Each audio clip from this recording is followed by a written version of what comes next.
Special thank you to our sponsor, iGenX. iGenX isn't just a small business. It's a powerhouse ally ready to tackle your agency's toughest tech challenges head on.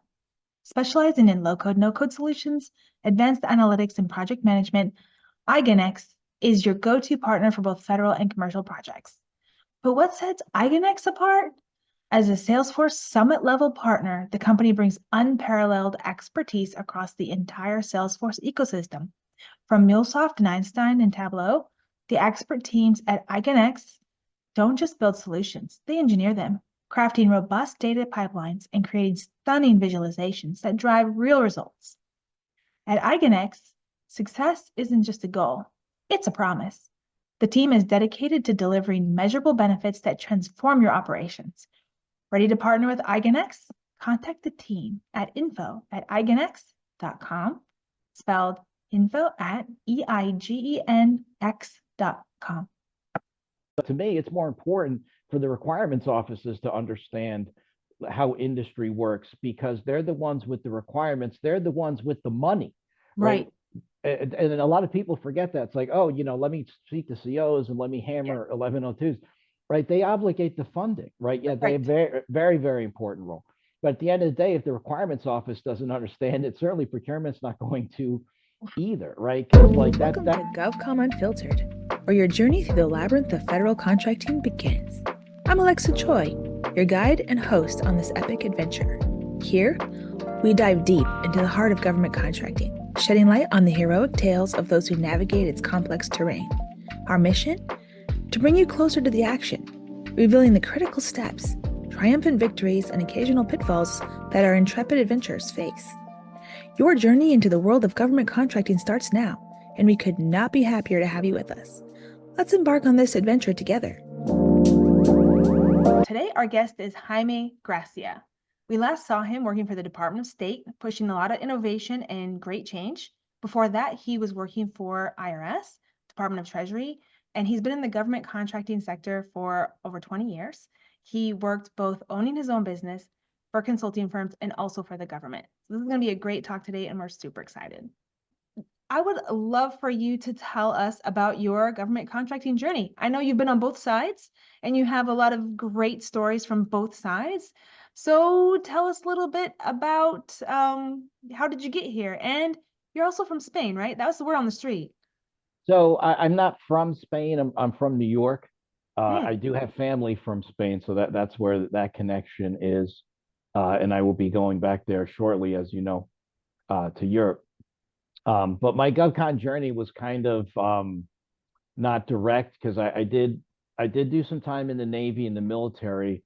I mean, technically, I was a nuclear engineer, so I was a reactor operator. But a lot of what I was doing as well was what was procurement and logistics and things of that nature. So that's frankly how it started because I was doing a lot of procurement and requirements development with nuclear vendors, not many like Westinghouse and GE and those guys. And then when I got out of the Navy, I went to business school and studied logistics and supply chain management and IT. And I was having dinner with a friend of mine, actually, who I went to business school with. And she's also had a great career. And we were just both joking how like we did internships and went on paths like in government contracting. Whereas if she had done what she was advised to do, she'd be a big time Wall Street banker. Right. And if I had stayed in logistics and supply chain management and IT, right, I'd be like, a big time guy at like FedEx, like, living in Memphis, living the dream. But here we are in government contracting. So after I finished my MBA, I was working at a couple of consulting firms and it was federal work. And that's really how it started and how it's how it continued. So I kind of got into the procurement world by doing a lot of work with State Department and Treasury back in the aughts, and then just continued it, and then kind of. So I kind of did my last of my federal tour like in reverse because a lot of folks spend 20, 30 years in government and then retire and then go into the private sector. I kind of did it in reverse where I spent 20 years kind of in the private sector working at, like I mentioned, big consulting companies, working at small businesses, having my own business, and working also with my wife and her businesses in this area of government contracting, specifically project management and procurement, and like business development and sales to the federal sector. And it just, especially in procurement, I just got so because I had HCAs, I had SBs, I've got like deputy directors and right all these undersecretaries that I was working with, and it just got really frustrating of seeing all these unforced errors and Right. failures in leadership. And I was like, well, let me try to get my hands on the wheel and right the ship with kind of my vision and my direction of what it can be. So that was really the impetus behind rejoining the federal government. So I had some successes. I mean, overall, I left at the end of January of 2024. I wouldn't say disappointed, but I certainly there's a lot more that I was hoping to do. But my personal timeline professionally as well shrank quite a bit because the plan was get SCS and really go that way. But just because I kind of ran out of time and I decided not to go down that path, I was a senior 15, and that's where I left things. And then I'm continuing to mentor like the next generation. So hopefully they'll be able to accomplish some of the things that I kind of left on the table for lots of different reasons, but certainly not for a lack of trying. So that's basically my journey through this world of government contracting. I love it. And Jaime, you and I worked together actually for many, many years back when I was at Bloomberg and owned your own business. And then again, when you were at the IRS, and then again when you were at the Department of State. I'm curious because you did your career in reverse and you worked in the industry side first and then you went to government. Which one of those lessons, like, do you think you were like more understanding of the contracting, like our struggles and what we go through because you had that experience and you were able to really speak that industry language and move things forward faster because of it? Or do you think it was more of like a hindrance having that experience? Oh, no, no, it's super helpful. I don't know if they still run the piece or maybe there's other journals that do, but I do recall in Washington Technology, they used to run a piece for retired senior executives like CIOs in that level. And it was always about, oh, I wish I had known that when I was in government, now that I'm in the private sector. And I don't recall the names, but it's definitely big people.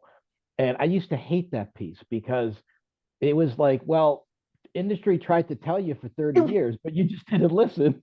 Right. Right. So that was the thing about that piece. It was very similar to that show Undercover Boss, right? Where they have to like, pretend they're an employee to understand how their company works, right? It's that kind Right. of thing. But yeah, so my industry experience was super helpful because a lot of people in government, certainly in senior leadership in government, in my experiences, don't have that industry experience or really understanding of industry itself. But it would just drive me bananas when I would hear very senior people in government, like on the procurement side, right? When we're talking about the lack of competition and the lack of engagement and just kind of the things that I'm sure we'll get into is and they just shrug their shoulders saying, well, that's just the cost of, or that's just the way it is. If you don't like it, then find something else to do. And it was really disappointing and frustrating to kind of hear that kind of feedback, which happened way too often. So Right. yeah, that industry experience was very helpful because I was able to coach and mentor and help others understand. And when I saw little stokes of kind of understanding, right, I would douse those flames with gasoline to Right. like help get that across because we talk about like innovation, right? We like Right. defining it. And I always took the stance that innovation is not like doing new things as we know it, not like from a technology standpoint. I always looked at innovation from procurement as a process journey, right? And certainly the DHS Procurement Innovation Lab, the PIL, Bill. is one of the best examples. But at the end of the day, it's all a change management exercise, Oh yeah. right? So I would always tell people, hey, look, you want to do an industry day, terrific, right? Here's what we need to do. Here's how you should be doing it, right? Here's industry's perspective, right? Don't do some of the things that I saw firsthand, which is, I want to do a $400 million deal. I want to do an industry day for that requirement, and I'm going to do it the week before Thanksgiving. And then the industry days on Wednesday, and then the RFP drops on Friday, right? That's kind of meaningless because you clearly don't or are not interested in any real feedback or change happy to glad from the draft RFP to the actual RFP and then put it on the street, right? It's those types of things that I would explain. Look, this isn't working. It doesn't work for you because industry is trying to help you, but you got to be really open to it, not just give it lip service. So just trying to explain kind of not how industry works per se, but the different ways of working better, right? How to be better at business, right? That's really what's critical. And workforce development is another big area of mine along this front, right? Of like teaching industry 101 to feds, right? Not only and not just to pick on the procurement community, because that's kind of where I was for most of my career, but also in the program office side of the house, and the requirements office, where I also was in my career. So, but to me, it's more important for the requirements offices to understand how industry works because they're the ones with the requirements. They're the ones with the money, right? And a lot of people forget that. It's like, oh, let me speak to COs and let me hammer 1102s, right? They obligate the funding, right? Yeah, they have very, very, very important role. But at the end of the day, if the requirements office doesn't understand it, certainly procurement's not going to either, right? Because like that was really my focus and will continue to be is educating the requirements office on not only procurement 101, but just industry 101 and how doing really effective engagement earlier in your process is just going to help you. And like one of the best use cases I love to tell is a cyber group at Diplomatic Security when I was in the State Department had approached me because they were looking at different ways of doing market research because that group was pretty good, overall, but they only use one form of market research and market intelligence, and that's through market intelligence subscription services, which provide great information, but it was exclusive. It's pay to play, right? And the higher your funding of those platforms, the higher your rankings are. So it's no surprise that you must be talking about Gartner. Are you talking about Gartner? Well, I'm not going to name names to protect the innocent, but it's similar to that, right? So these guys are like, hey, look, we only talk to Microsofts of the world, and that really limits what you can learn about the market. And that's not a knock on Microsoft. Obviously, they're a tremendous company and provide incredible value, but there's more out there than the Microsofts of the world. So let's do things differently. Let's find different ways of engagement, right? Let's try to open the aperture of thought leadership to help educate you on this capability because that's what you're after, right? And it was specifically to do one-on-ones, right? Which are great sources of market intelligence in kind of safe spaces so you can get, the real meat in the heart of the matter. So we did things differently. We did like a real RFI, right? We got 85 responses, with the message, hey, look, not only do we want like your market intelligence and your thoughts about this problem, but we're also interested in doing one-on-ones, and those companies will be notified of the selection, right? That's how you do it, right? It was so refreshing that these guys wanted to do it, and the feedback from the group was tremendous. It's like, wow, we learned so much. Like this is what we're going to do from now on, right? So that was, just music to my ears, just one little bit of change. But nonetheless, right, it all stems from understanding how industry functions and how that kind of engagement helps government, right? Helps the mission, right? I heard a lot of like, oh, well, if I talk to this company, that I got to talk to all of them because I don't want to get protested, which is absolute nonsense. Or I just don't want to because I don't have the time, right? Those are the two main excuses. But if you make the time, right, the outcomes will be better, right? Competition will be better, pricing will be better. It's just how it works. It's not to give anybody an unfair advantage. It's just to do what you're supposed to be doing, which is competing requirements fairly. But more importantly, talking to industry earlier and often just provides better outcomes. That's a fact. Right. And it just kind of boggles my mind that the current culture is the opposite, right? Right. I'm going to be a black box because it's safer, and the risks are actually higher doing that. Way. Um, right. And it's just, yeah, it's really fascinating how the culture is, and the lack of understanding how industry functions. Uh, and getting that into government is really, really important. So I'm very happy that I had that opportunity to help move the needle in that direction. I think I speak for a lot of the industry when I say that we miss you in government for this exact reason, actually. And I know that we were on a panel recently together. Well, I think I was more in the audience asking annoying questions, and you were on the panel. It was about the RFI questions, Yep. Guy Timberlake event, right? And one of the things that kind of came out of it was if the government was going to ask better questions and put it out in a timeline that made sense in order to start those things way earlier, then more of industry would respond, right? And so, do you think as a small business owner in the past, and you work for a small business now, do you think RFIs are worth it, and are they the start of the BD journey? Well, so yeah, yes and yes, or I should say probably maybe. So are RFIs worth it?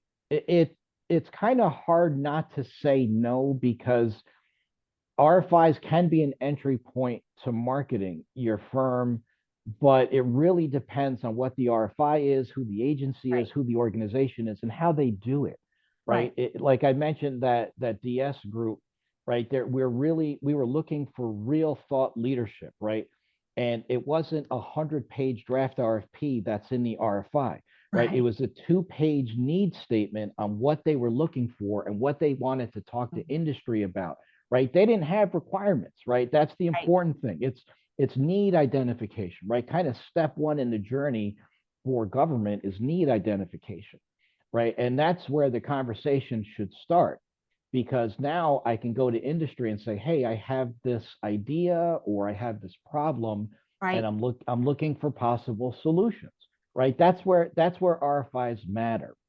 So Right. if government goes in that direction, which doesn't happen nearly often enough, yeah, get in on that, because now it's a conversation to really market your wares, if you will.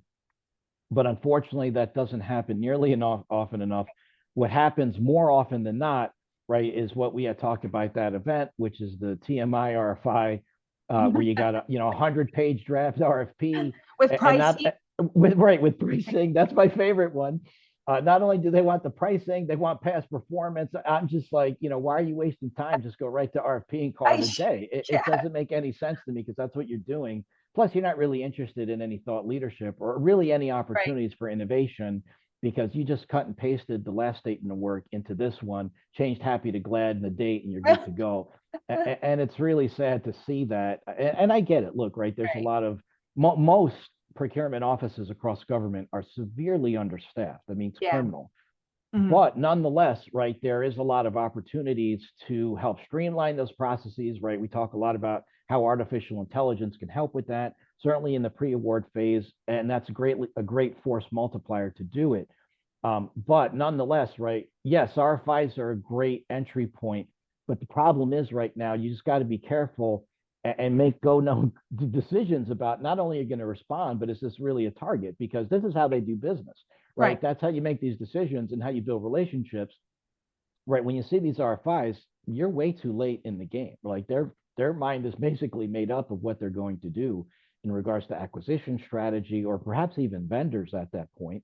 Right. So yeah, it's really difficult to even get in the game at that point. So that's why depending on who your target market is, Right. and why, like, innovation sells, which unfortunately are more concentrated in the defense markets, Right. right? Like the DAU, the AfriWorks, right? CDAO with its TradeWinds platform, Mhm. right? Those are areas where you have opportunities to market yourself, like, from scratch, if you will, Right. because right, it's almost all needs identifications, more with emerging tech and with IT, and the Fed civilian market is way behind the times Oh with yeah. that. But right, it's really, yes, there is value in RFIs, Right. but like a lot of things in procurement, it depends, right? So you see that 100-page RFI with Yeah. pricing information, all that, like don't waste your time, Walk because away. Yeah. yeah, don't waste your time, because they're not interested in you. They're not Right. interested in like real competition, in my opinion. There's a lot of red flags when you see that. And me personally, it's not how I want to do business. So, Jaime, do you think a statement of objectives, right? I was going to say SOO, but then I was like, all right, let me spell it out for people that don't know, maybe. So, would you say a statement of objectives would be a green flag for you? Because that's more of like, hey, we have this problem. We don't know how we're going to solve it, but we would love to have your feedback, industry, on how to solve this problem. And then, of course, you can turn that into an SOW later down the road if that, if that's the path. But do you think that is that what you were pushing procurement to do, as you were telling them like, hey, how about a statement of objectives over a PWS or an SOW?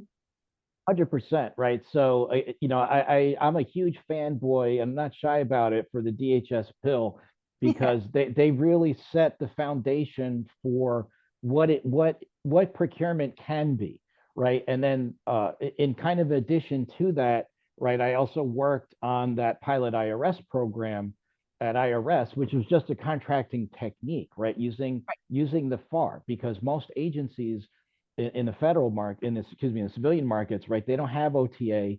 They don't have other transaction or other transaction authority. They don't have CSO, the Commercial Solutions Opening Program, which are rapid acquisition techniques, right? A lot of people don't have that, so they're quote unquote stuck with the FAR.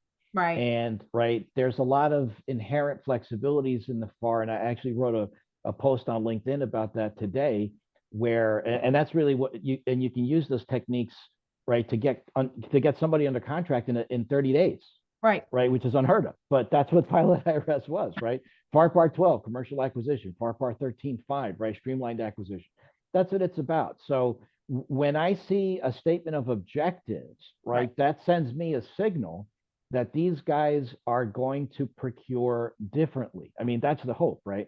Right. I mean, I have yet to see, right. Let's start with the statement of objectives, and then assuming the statement of objectives is done correctly, and we'll talk about that, right? If you're starting with the SUE, that tells me these guys are interested in real innovation, right? Kind of what I say, like DHS pillifying it, right? So they're going to hopefully do two-phase down selects, right? They're going to do oral Yes. presentations, right? They're going to do streamlined acquisition, right? They're going to do all of these techniques which vastly decrease the procurement lead times, right? Mm-hmm. So they can quickly get something under contract, which is in the best interest of the government and the mission, right? Because that's what it's about.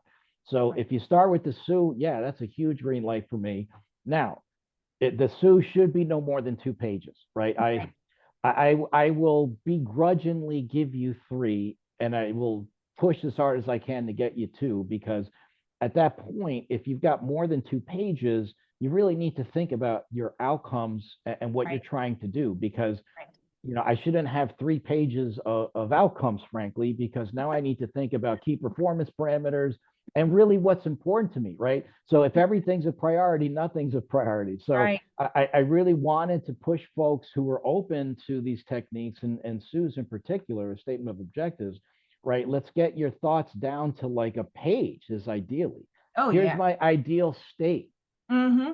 Here's right? the end Let's goal. start Here's what I'm there. looking to get to, right? And Right. how do I get there? Right. So if you take a look at like kind of the textbook analysis of alternatives, right? 5 to 7 key performance parameters, right? Right. KPP, because that's the mission right there. So kind of putting that into like procurement speak, right? That's your statement of objectives.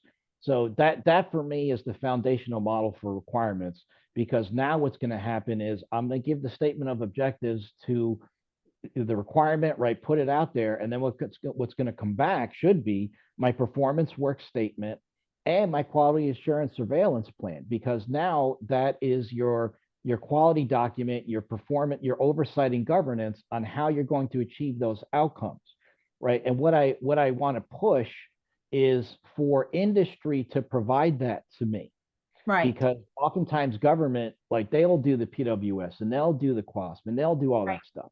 But I don't agree with that approach, because again, if I want real innovation and I'm going to hold the contractor accountable for results and performance, then I'm going to have them do these artifacts, and then I'm going to now incorporate that into the contract, which Yeah, I also think doesn't that happen very often. makes a lot of sense, Jaime, because ultimately, if the contractor is not writing the cost, are they agreeing to it? Like, and if you don't make it a part of the contract, like it gets really murky, right?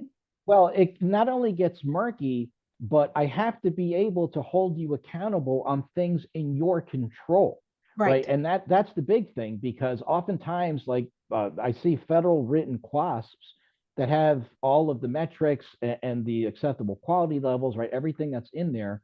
And oftentimes some of those, like, especially with data, right? Mm-hmm. That's out of control of contractors, right? If they get the data on time, the way it's supposed to, okay, I can hold you accountable. How often does that happen? So, right. And I'm not saying like data is not going to be important, certainly for IT projects, but right, I want to know what's really important. But again, if I'm doing good engagement up front and early, right, we know exactly what we're going to do, because again, during the market intelligence phase, hopefully with RFIs, right, is like, hey, start thinking about how a program would work, right? Right. What's really important to measure? Right. What are we going to really look at in regards to outcomes, right? Because also another thing that you'll see, or should start off early, is what will those evaluation criteria be that will actually turn into a procurement strategy. Right. So like all of that up front is very important. But if I'm going to ask industry for its thought leadership on technology, then I want them coming back to how we're going to be successful together. So again, right, why am I going to waste my time? Why am I going to spend 6 months with all this paper, right? I want to get under contract. So, put the burden on industry to provide these artifacts where they belong. Now I can focus on results and outcome, turn that into good contracting. Now we can go right into performance and ensuring that we're actually meeting these goals. So it all makes sense if we're doing it correctly. Good talk. Good talk, Jaime. Yeah. I have a question that I didn't send you in advance, and I hope it's going to be okay. GovCom Unfiltered. Hey. So the question is, can you talk a little bit about pricing? If you're talking about buying innovation, right?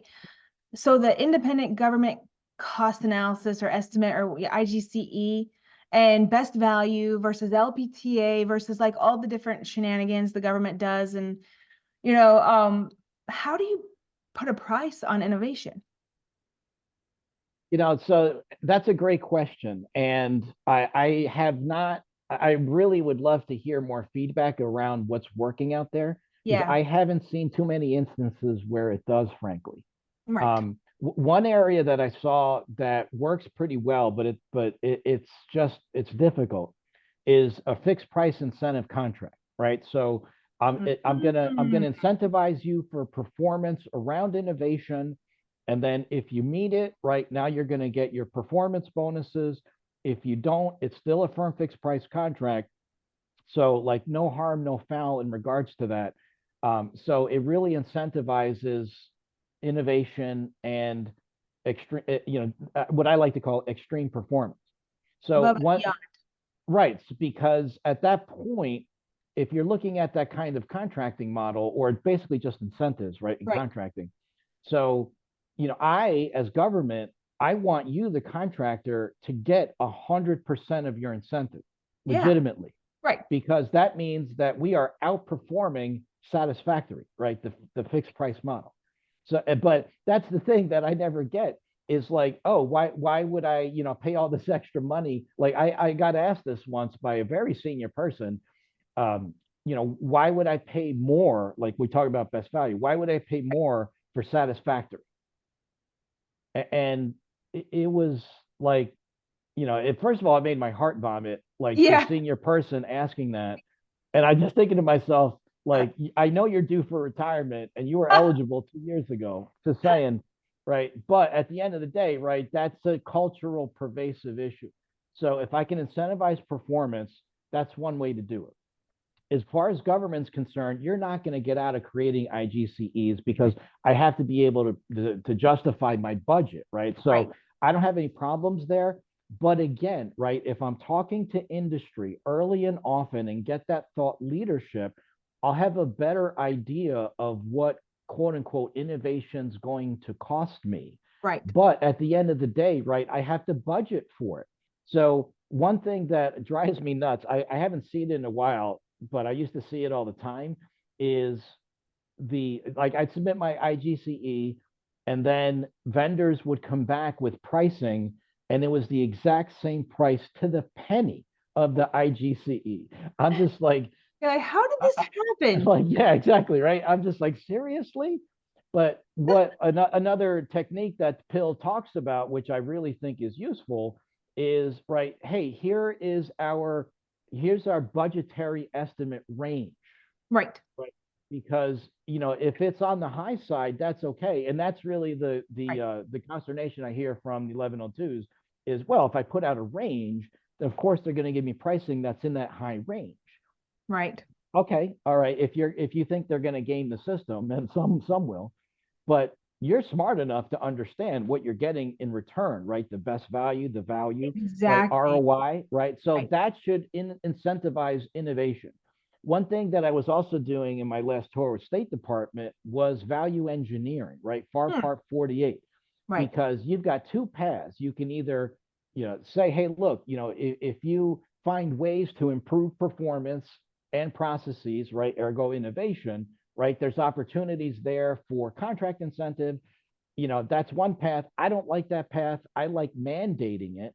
Right. And then through incentive contracts, now I can pay for performance, right? And make sure governance and oversight is there to prove the performance legitimately. And that's really important because oftentimes what happens is people are like, oh, yeah, I used an incentive contract and it didn't work. And then I start peeling back the onion on why it didn't work. We're not documenting, we're not providing good oversight, right? The core is useless, right? They just Right. pay the invoices and do nothing else, right? The CO's got 100 other contracts, so they can't really pay attention that closely. Right. So Right. here it comes incentive time, and I can't document that you haven't earned it. So here's all your incentive, and what did we get out of that? Yeah. So like, oh yeah, this incentive contract's not for us. Let's just go firm fixed price and call it a day. So we're not going to do that. But that kind of misses the point Right. because, well, I mean, it misses the point, but you do have to have the right infrastructure to do it as well, right? You need Right. people that are trained on how to do these things. You Mhm. need real supervision of Right. contractor performance, right? A Real core should cores, the that kind of core stuff. should not be like a other duty as assigned, right? You Yeah. should that should be your responsibility to ensure performance on your given contract, right? So there's a lot of things that need to happen on the back end, but pricing innovation shouldn't be that difficult because you have to define what innovation means, Right. right? What it means to you. And again, right, talking to industry about what innovation for a specific requirement would entail, Right. now you can put some kind of pricing on it, right? It's more than just licenses, right? That's the thing Yeah. that drives me nuts, right? Especially with cloud, right? It's all about, I mean, we're going more to a demand driven model, which is great. Right. But at the end of the day, right, it's IT, it's focused on licenses. That's the pricing structure. And I'm like, all right, so what, again, what innovation do you get for that? What's the price of that? Right. So I want to be able to budget for innovation by giving the vendor the opportunity to propose innovation. Right. And that's really what best value is about, right? It's not low Right. price, right? Right. It's about best return on investment. So that's what I want to incentivize, right? Is, here's the requirement, and then you give me the requirement and how we can do better. And in theory, right, certainly with processes, and if I can add technology on top of it, I'm not going to need so many butts and seats, right? Because Right. that's what I'll be looking for, right? So you propose all this innovation, but it's 10 times more expensive Right. because not only do you need more staff, you need all this extra technology. So I'm like, how does that work, right? Those are Yeah. the models that I don't care for because that to me is gaming the system. Yeah. But if I find like innovation should be less expensive, maybe not up front, but certainly there should be models to drive pricing down, right? Because it's cumulative effect, right? Learning curve effect. That's how innovation works. I can improve performance. I don't need as much staffing, right? I have better investments in technology, like we talk about AI and RPA, certainly Yep. with contracting, right? I can have the machines create all this documentation for me. Oh, I can yeah. now have my overtaxed 1102s be Yeah. business advisors, right? Mhm. Focused on good outcomes right? Less about paper. That's how this works, right? And now with innovation, I'm going to pay for it, but I want to see my costs going down as we now learn to improve processes and find better ways of doing business. That's how that should work. Got it. I really appreciate your thoughts on that one. Next question is, what is the one thing industry can do to really improve what we do on our side? So when we talk about business development, specifically with IT, Mhm. and I've been saying this for a long time, I'm going to I'm say it laughing because again, I know where right? you're going with this. Right? Stop ramming licenses down your government customer, right? Because that's the BD model with IT. Hey, let me get 30 minutes of your time so I can, wow you with my insert IT name here and the capability so that I can keep meeting people to get to the right person and say, oh yeah, this looks awesome, right? Here's X amount of money for Right. Y amount of licenses. Everybody's happy, right? I made my sale, I made my quota, I'm good, you're good, everybody's happy. That's the current model.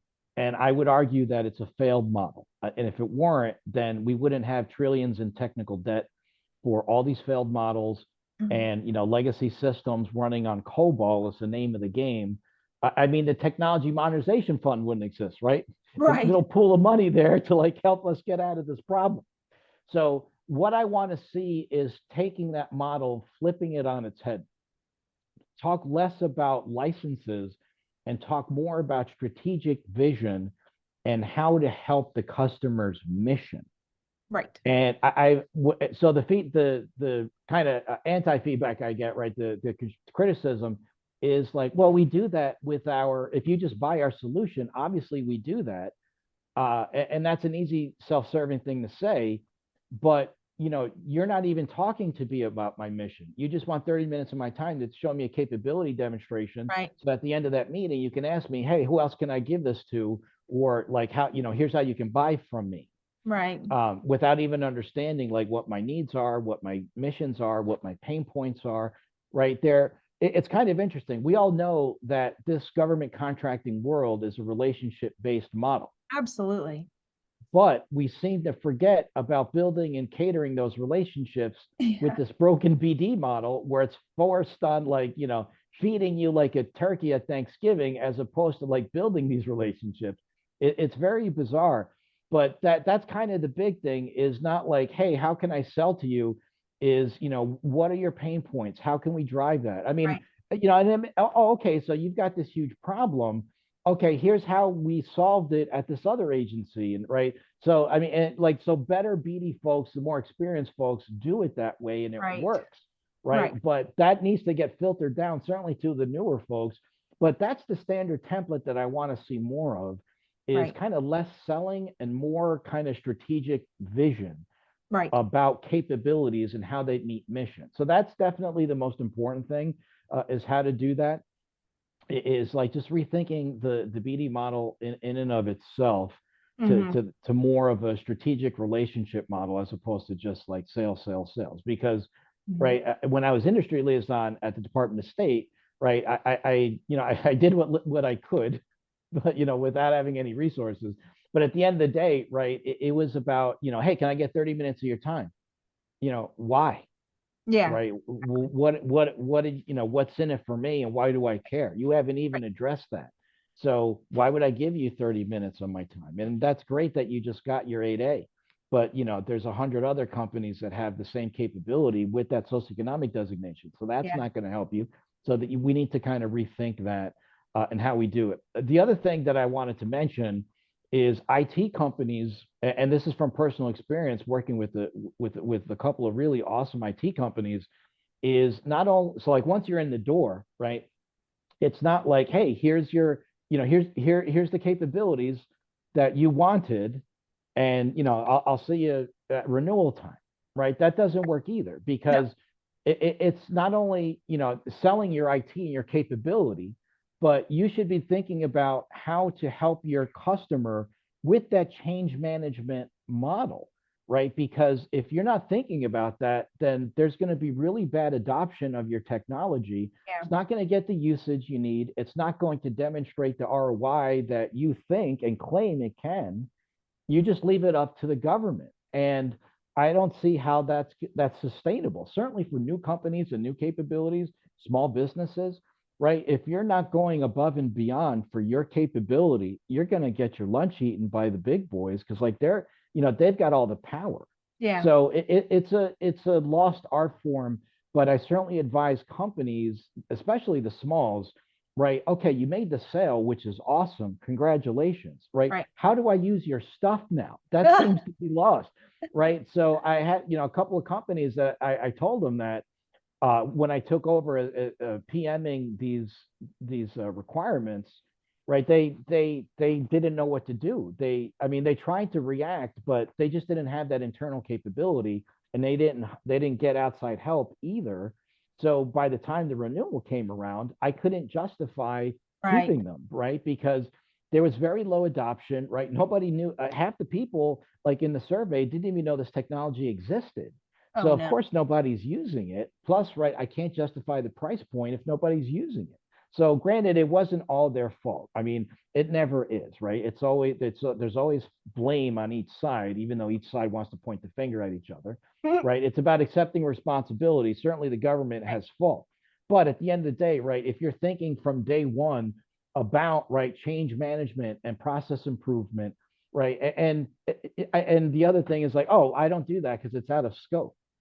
Oh boy. Well, okay, so yes, you are hired to deliver technology X, Right. but your model, again, right, you're educating your customer, hopefully from the beginning, Right. is a model of adoption, a model of training, right? Help desk support, all that thing that goes into good software management. That should be part of your solution as well. So if you're not thinking about that, I'd recommend that you do, because it's a competitive advantage. Nobody's doing it, Yeah. right? It's Yeah. just a missed opportunity, and it's really sad to see when companies don't get renewed or their technology gets Right. replaced by something else because they didn't take the time to really think about not only change management but just user adoption of their capability. Yeah. Yeah. This is actually a good topic. I think going back to what you were saying about the BD cycle, breaking the old cycle, is really consultative selling is kind of what you're saying, like understand my business and really solve for the mission. Really and then when you actually get a contract, like kind of solve for adoption. And I think that is something that is, I mean, it's common sense, right? But how common is it really? That's the real thing. It's the real Yeah. question. Yeah, I mean, companies that think in that direction, certainly when it comes to like AI and like the emerging tech space, Yeah. I think are going to have a leg up. Certainly with AI, because right, it's a new shiny object on the Yeah. block, right? And Yeah. you're shoving it like, and to be fair, right, the government's trying to pig out as much as it can, but like the government is still thinking about trying to what do we need to digest, right? Certainly when it comes to responsible and ethical AI, right? And there's a huge white space right there for companies to fill that gap. Yeah, yeah, for sure. All right. So I have one more question that is outside of my last two questions. So one more question before we get there is you talked a lot about change management. What part of like an SDLC, what part of IT when does it happen? Like when does the change management process happen? Is it after the software is built? Is it way before, like it's sprint zero? Like where do you see that change management being the most effective and useful? Yeah, you mentioned Sprint Zero, and for me, that's kind of where it starts, right at the beginning.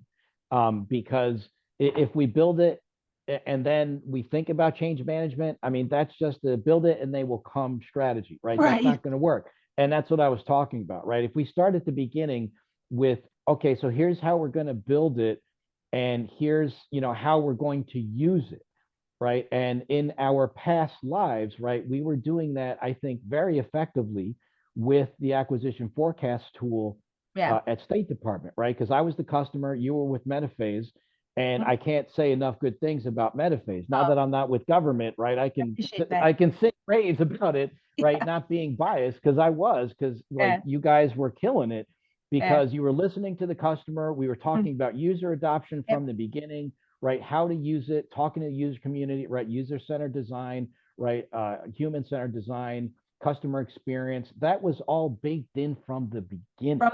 From jump. Yep. Right, from the beginning, right? It wasn't a, hey, let's build it and let's figure it out, Let's just see right? what happens. Right. Right.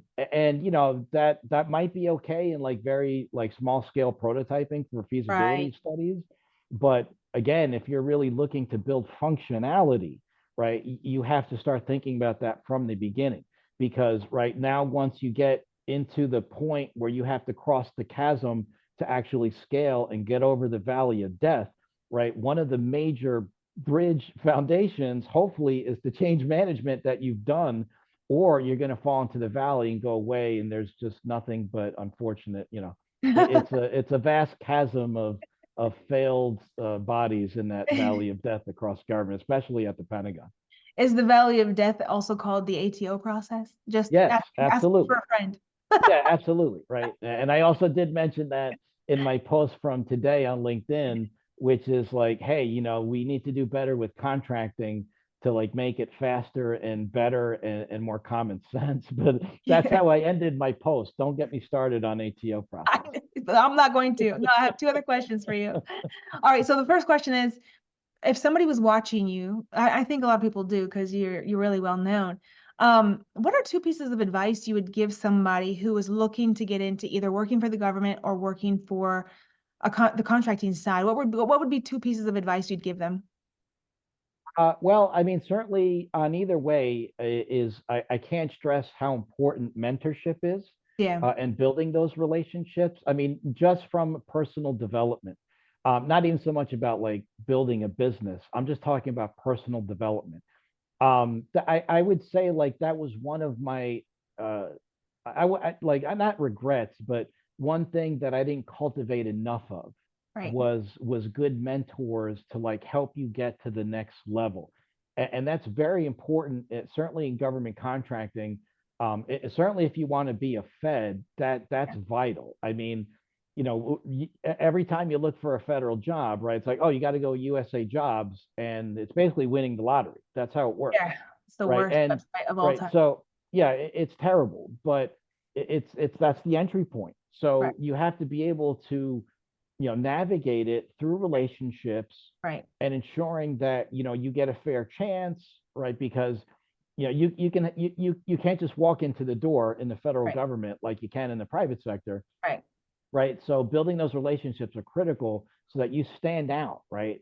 Right. Because one thing that drove me nuts is I saw these articles about people that were like, oh yeah, like, you know, don't think that you know, you have to have this huge network to get a federal job. I applied on USA Jobs without knowing anybody, and I got this job. And you know, I'm like, well, hey, that I'm happy for you, but that is not, that's the exception, right?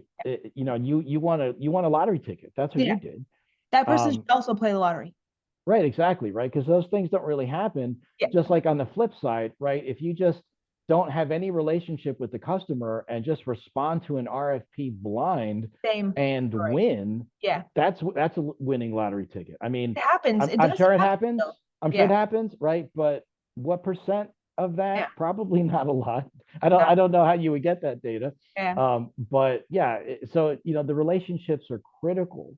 Right. Certainly for if you want to be a Fed, it's like, you know, you gotta read past the job description, Mhm. because and again, that's why knowing who the hiring manager is, knowing Yep. the organization, right, building those relationships is important, Mhm. because you can tailor, you know, you can get past the machines and tailor your resume so that it does keyword searches and it says, oh yeah, you're qualified, and then you got to go through the self questionnaire, and only a moron would say I'm not qualified for this job. So you kick yourself out, right? Of course you're like the best candidate on the planet. At Or the end of the day, right, you have to get through all these hurdles to talk to people, right, right. and get that interview, and then hopefully like your relationships will be on the panel so that they can say, yeah, this person is who we want, because they're going to be value to the mission, Right. right, and getting the job. I mean, a federal job is coveted. It's very it's hard to get. But once you're in, right, yeah, the benefits are great, but like doing the mission internally is very self-satisfying, certainly for someone like me who's Right. very service driven in the public sector, right? So, but it's the same thing in like the government and like on the industry side of the house, right? Especially with mentors, if you're a business, right? If you can get into joint ventures with Hmm. mentor protege programs, right? Partnerships, especially with subcontracting for smalls, right? Building those relationships is critical because I'm starting to see a bit of an uptick in companies that are trying to just jump right in to Oh be a yeah. prime with very little experience. And, it's the same advice I've been giving for 20 some odd years is, Right. right, you need to build a past performance profile, Yep. right? You need to demonstrate your ability to perform. So build your profile, right? Be a subcontractor. Yeah, it's not the greatest, right? You're at the mercy of the prime, Yep. right? It's not great, but it can be certainly to build your past performance and do whatever you can to bend over backwards to deliver, right? So Right. you're now the go-to people, and Exactly. now you have the opportunity to Right. go, prime. Don't burn your relationships, right? Don't scorn your primes, Right. but right, do be smart about it and be careful and find opportunities now to stretch out on your own and be a prime contractor. That's Right. how that's my recipe for success. Right. But I am seeing more companies wanting to not do that model and go right to being a prime. And I wish you the best of luck. It's just a very difficult road. And I Right. mean, hey, you can climb Mount Everest without oxygen. That's true. But Yeah, there's good luck. better ways to do it. All right, my last question is, I feel like I could probably chat with you for hours because I had like 5 more questions in my head for you. But in the sake of time, what do you think your personal superpower is, and how did you really know what it was? Yeah, that's a really interesting question that I was giving some thought. I think just a common sense approach to things Yeah, was kind of my superpower, that right? is I actually mean, pretty uncommon. just because people tend to overthink things. Hmm. And so I think that combined with a healthy appetite for risk and change Yeah, and just a desire to do things better, right. right?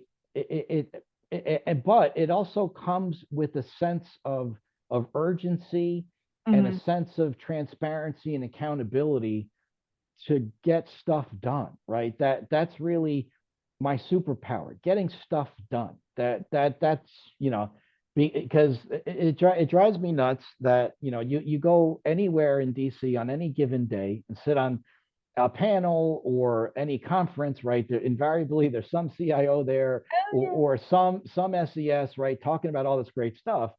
And I'm like, that's great, but let's pull back the curtain and see where the execution is Right. happening. Hmm. And I would argue there can be some help on these things, right? Yeah, Hope is not a strategy, right? And vision is great, but you got to deliver at the end of the day. you got So, it. I want to see more accountability for performance on that front. But it's just understanding where the landmines are, right? Building relationships and just doing common sense stuff, right? Yeah, When we talk about like procurement and things like that, it's extremely complex. There's no question about it. Congress doesn't help certainly with new laws and just larding just more and more and more on 1102s who are already overtaxed and overburdened, and let's make things easier for them. But at the end, again, here comes DHS pill again, right? Common sense approaches to using the inherent flexibility of the FAR right. to get contracts done smarter, faster, cheaper, increase competition, right? Find better ways to perform the mission. So it's innovation, but at the end of the day, it's common sense, right? It's blocking and tackling. And that's really where I've been able to thrive is Right. like just doing process improvement at an agency. It's like, okay, so for this process, right, that's mandatory, you got to do the Right. process. There's 14 forms that are almost all cut and paste off each other. It's like a self-licking ice cream cone. Why do Oh, we need these 14 forms? Right, well, this form goes here, this form goes there, right? And you got to do this and you got to do that. I'm like, why? Right? like kind of the five whys, right? Why do you need to do that? Well, this and that. I'm like, well, does that need to happen? Like, aren't you gonna get the information from the foundational document? Right. Well, yeah, but whenever I hear the yeah, but, Oh boy. right, I just keep pulling the thread until I get to a law or a policy or a regulation which mandates it, Right. right? Okay, so that battle is over. Let's move to the next one. So out of those 14 documents, I was able to shed 11, Wow. right? And that speeds up the process probably 2 to 3 months Right. on just one process, right? So now you think across the board on all the processes, right? And now, right, put AI on top of it. And right, I'm going to be smashing inefficiency all over the place because that's what it's all about, right? Improving performance, but it's a common sense approach to do it. Like, why do we need 14 Right. forms, right? No, Right. why is nobody asking that? Right. Well, that's how we've always done it, Right. right? Oh, For that's lack like of imagination. worst answer. Exactly. Why I feel like getting shit done is actually a hugely underrated superpower. Yeah. So Yeah. we really Yeah. appreciate There's a, you and we appreciate your service, Jaime, for sure. yeah. Yeah. Thank you. Just the lack of accountability and transparency just it has to be better. I mean, taxpayers deserve better. Yeah, for As we sure. draw the curtain on today's chapter of GovCom Unfiltered, I want to thank you for joining us on this remarkable journey through the intricate world of federal contracting. I'm Alexa Choi, and it's been an honor to navigate these stories of courage, innovation, and resilience with you. Until we meet again, keep pushing boundaries, exploring new horizons, and making your mark in the government contracting universe. Farewell for now, but not forever. Stay tuned for more adventures that await in the next episode of GovCom Unfiltered. Safe travels on your path to greatness, and remember, we are all on this journey together.